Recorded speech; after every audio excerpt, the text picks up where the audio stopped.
शेख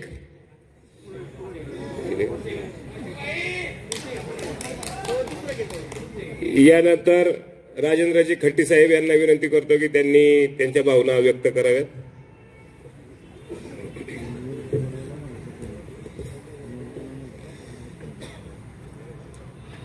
महाविकास आघाडीचे आपले सर्वांचे लाडके उमेदवार माननीय आप्पा आणि दौंड विधानसभा मतदार क्षेत्रातून आलेले आपले हजारो कार्यकर्ते जे आज या आभार प्रदर्शन सभेला उपस्थित आहे. मगाशी कापरे साहेबांनी सांगितलं की तिथं विजयाच्या सभेला 1,500 लोक होते आणि इथं लौकिकदृष्ट्या पराभूत झालेल्या आप्पांच्या सभेच्या आभार प्रदर्शनाला 5,000 लोक उपस्थित आहेत. हा फरक आहे. एक महाविकास आघाडीचा घटक पक्ष म्हणून तुम्हाला आता चाललेल्या काही 4-5 घडामोडी फक्त सांगणार आहे.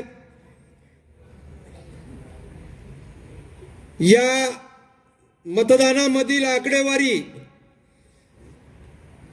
ही काही तज्ञांच्या मते जाहीर झालेली आहे. तर आप्पांना साधारण 1,28,000 मतं पडलेली आहेत. 1,28,000 आणि आपल्या समोरच्या विरोधी उमेदवाराला फक्त 87,000 आहेत. 41,000 मतांनी आप्पाचा विजय निश्चित झालेला होता. 41,000.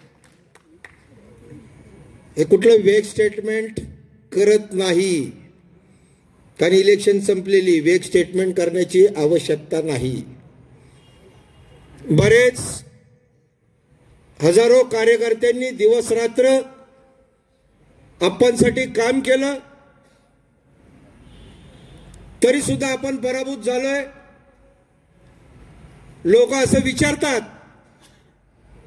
की अरे आम्ही सगळ्यांनी तर तुतारीला मतदान दिलं, मग निकाल असा कसा काय लागला. 183 इलेक्ट्रॉनिक क्षेत्रातले तज्ञ, कॉम्प्युटर इंजिनियर आणि इलेक्ट्रॉनिक्स इंजिनियर यांची टीम शिवसेना पक्षाच्या वतीने आदित्य ठाकरेंनी गठीत केलेली याच्याबद्दलची माहिती सगळ्या गोळा करतायत. माननीय प्रशांतजी जगताप राष्ट्रवादीचे हडपसरचे उमेदवार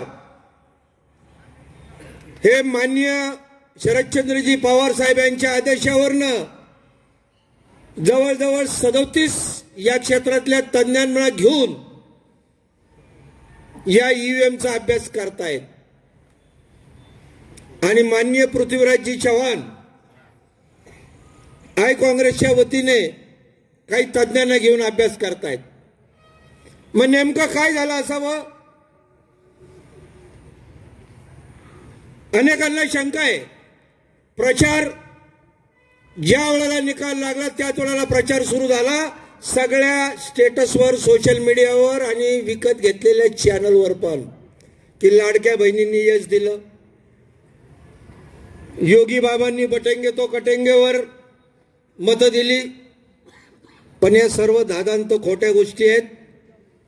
एक वेगळ्या प्रकारचं नरेटिव्ह लोकांमध्ये पसरवायचं आणि ईव्हीएमनी झालेला विजय, त्याच्यामध्ये झालेली फसवणूक ही दृष्टीआड घालायची म्हणून चालली आहे.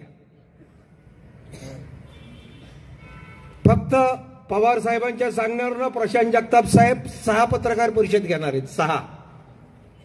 तुषारजी पहिली पत्रकार परिषद त्यांनी घेतली आणि त्यांनी सांगितलं, आप्पांना सुद्धा खासदार संजय राऊत साहेबांचा फोन आलता. आप्पा त्याचा अभ्यास पक्ष पातळीवर मोठ्या लेवलला चालू आहे. प्रशांत जगतापांनी काय सांगितलं की या सर्व ईव्हीएम मशीन 19 तारखेपर्यंत ठीक होत्या. दिनांक 19 तारखेपर्यंत ठीक होत्या आणि 21 तारखेला पण ठीकच होत्या.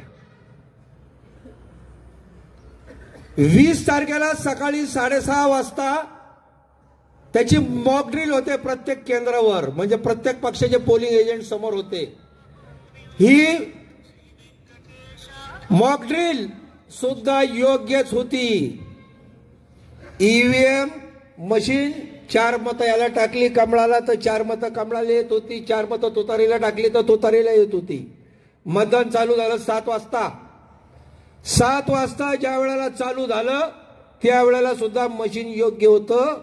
हे मशीन 1 तास योग्य होतं. म्हणजे तुम्ही तुतारीला मतदान दिलं तर तुतारीला जाणार, तुम्ही घड्याळाला दिलं तर घड्याळाला जाणार, कमळाला दिलं तर कमळाला जाणार.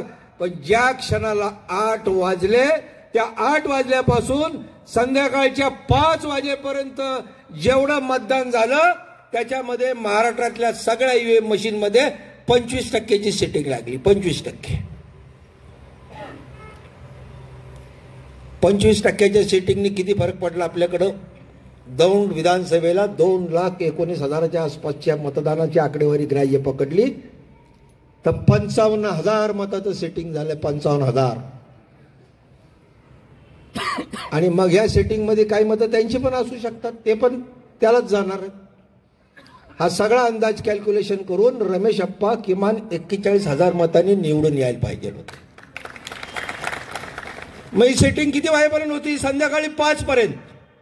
मतदान 5 नंतर पण चालू झालं. 6 वाजेपर्यंत मतदान चालू होतं. ठराविक 1-2% ठिकाणी लाईनी होत्या, कारण बरंचसं मतदान यावेळेला मतदान प्रचंड झालंय, सकाळपासून चालू होतं. 5-5:30 पर्यंत मतदान जवळजवळ संपलं होतं. 90-95% बूथवर संपलं होतं. मी दौंड शहरातल्या सगळ्या बूथवर संध्याकाळी गेलो होतो. आमच्या गीताबाई शाळेमध्ये 9 बूथ आहेत. 9 पैकी केवळ बूथ क्रमांक 192 याच्यावरच साधारण 55 माणसं उपस्थित होती. बाकी सगळे मतदान केंद्र खाली होती. फक्त 192. त्या 192ला आपल्याला तुतारीतलं लीड आहे. पण वेगळं नॅरेटिव्ह सांगायचं. 76 लाख मतदान जर 288 मतदारसंघात वाढले तर एका मतदारसंघात 27,000 मतं वाढतात. हा विषय वेगळा आहे. पण प्रशांत जगतापांनी जे सांगितलं 20 तारखेचं गणित, ईव्हीएम हॅक होतं का नाही होतं, पवार साहेबांसारखा ज्येष्ठ माणूस 3 दिवस प्रतिक्रिया दिली नाही पवार साहेबांनी. त्यांनी सांगितलं मला याच्यावर अभ्यास करावा लागेल, मला ईव्हीएम विषयी आत्ता मला काही बोलायचं नाही. आणि मग ज्या वेळेला वेगळ्या माहिती गोळा करायला सुरुवात झाली त्यावेळेला असं आढळून आलं की कदाचित ईव्हीएम हॅक होईल किंवा नाही होईल. तज्ज्ञांची मत आता होऊ शकतं किंवा नाही होऊ शकतं. परंतु या ईव्हीएम मशीन मध्ये जी सेटिंग टाकलेली आहे, प्रोग्राम सेटिंग, त्याला सोर्स कोड असतात. हे सोर्स कोड ज्यांनी टाकलेत त्याच्यामध्ये निश्चितपणे ते काही टाकू शकतात. का टाकतात? तुम्हाला 14 बटन होती आपल्या समोर. एक बटन जर आपण दाबलं तुतारीचं तुतारीलाच मतदान जातंय. त्याच ईव्हीएम मशीनचा या राज्यकर्त्यांनी भरपूर उपयोग घेतलेला आहे. लोकांना जायचंय, खालनं सूचना आलेली आहे. बाकीचे अनेक हुशार वक्ते इथं आहेत. तुषाररावांना सांगतो की माझ्या माहितीप्रमाणे आपण बरंच काम मतदार यादीवर पण केलेलं आहे. प्रत्येक जण आपापल्या एरियात काम करत होता. कोणी कोणावर शंका घेऊ नका. प्रत्येक कार्यकर्ता काम करत होता. अप्पासाठी, तुतारीसाठी या तालुक्यातील जनता पछाडलेली होती. त्यामुळे आज आपण एकमेकावर संशय घ्यायचा नाही. इथं किती कमी मतदान झालं, इथं जास्त मतदान झालं. भविष्यात ज्यावेळेला ईव्हीएमचे आकडे सत्य जर बाहेर आलं तर मग तुम्ही काय म्हणणार, इथं मायनस होता का प्लस होता. आणि आपल्याला पुढची निवडणूक जिंकायची आहे. ती कदाचित बॅलेट पेपरवर होईल. पुढची निवडणूक आपण जिंकू बॅलेट पेपरवर. एका आंघोळीने देव म्हातारा होत नाही. एका आंघोळीने देव म्हातारा होत नाही. कोणाला नाराज करू नका. विरोधी पक्षाचं जरी कोणी काम केलं असेल तर त्याला पण ओढायचा प्रयत्न करा. टीका करून ओढता येणार नाही. त्याला जवळ करायचा प्रयत्न करा. आणि एकच जाताना सांगतो की पुढचे मंत्री होणार आहेत अशा प्रकारच्या चर्चा आहेत. पुढचे मंत्री होणार आहेत अशा प्रकारच्या चर्चा आहेत. वर ईडी सीबीआय आहे, दौंडला यवत पोलीस स्टेशन आहे. वर ईडी सीबीआय, दौंडला यवत पोलीस स्टेशन आहे. तरी सुद्धा पडलेल्या उमेदवाराच्या आभार प्रदर्शनाला 5,000 लोक आहेत. ही ताकद आहे. हे जनतेचं प्रेम आहे. आज आप्पांवरचं, या महाविकास आघाडीवरचं प्रेम या जनतेचं आहे. त्यामुळे कोणी निराश होऊ नका, घाबरू नका. अनेक प्रयोग 5 वर्षात करतील, कशालाही घाबरू नका. घाबरायचं असेल तर फक्त आपल्या आई वडिलांना घाबरा, त्या देवाला घाबरा, कोणालाही येड्या बागड्याला घाबरायची जरूरत नाही. आणि जर आपण सगळे एक राहिलो तर मला वाटतं आपापले या तालुक्यातले 1 नंबरचे नेते त्यांनी सुद्धा लोकांबरोबर उभं राहावं.